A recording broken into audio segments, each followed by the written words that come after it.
ఒకతను ఆమె దగ్గరికి వచ్చాడు. అతనికది వ్యసనం, ఆమెకది వృత్తి.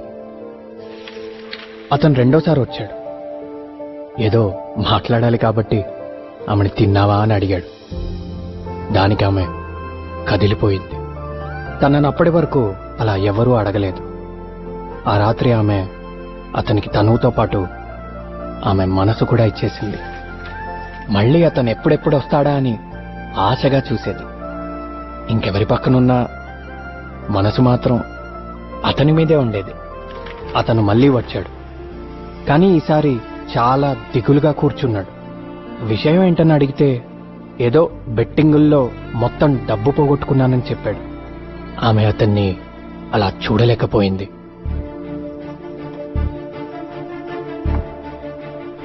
ఆమె డబ్బులతో అతని కష్టాలు తీరిపోయాయి. బానే సంపాదించుకున్నాడు. ఒకరోజు ఆమె ఇంకా వృత్తి వద్దనుకుంటున్నానని ఆమెకి అతని మీదున్న ప్రేమని బయటపెట్టింది.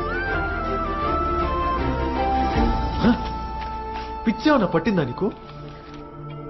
ప్రేమ అసలు ఊహించుకున్నావు? అది నువ్వొక వేశ్యవి.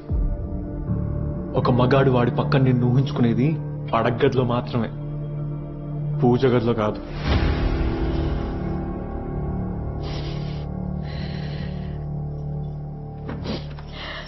తను అమ్ముకునే వాళ్ళకి సమాజం ఓ పేరు పెట్టింది కాబట్టి నువ్వు నన్ను వేశ్య అనగలిగావు. వ్యక్తిత్వాన్ని నమ్ముకునే వాళ్ళకి ఏ పేరు పెట్టలేదు కాబట్టి నేను ఇన్నే మాట అనలేకపోతున్నా. నా డబ్బులు తీసుకుంటున్నప్పుడు నేను ఎవరో గుర్తు రాలేదా? తీసుకో. విషయం డబ్బు గురించి కాదు, నిజాయితీ గురించి. ఇలాంటి చోటు ఉంటూ కూడా ఒకరిని మనస్ఫూర్తిగా ప్రేమించగలిగాను. నాకున్నదంతా ఇచ్చేయగలిగాను. నా శరీరం బురదకుంటే అయి ఉండొచ్చు, కానీ నా మనసు తులసి కోట. కాబట్టి నువ్వు కాదు, ఆ దేవుడే దిగొచ్చినా నా వ్యక్తిత్వాన్ని వేలెత్తి చూపించలేడు. నా నుండి నా హుందాతనాన్ని తీసుకెళ్లలేడు. వెళ్ళు.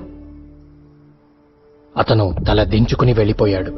మాలిని తల ఎత్తుకుని నిలబడింది. ఆ క్షణంలో ఆమె మాలిని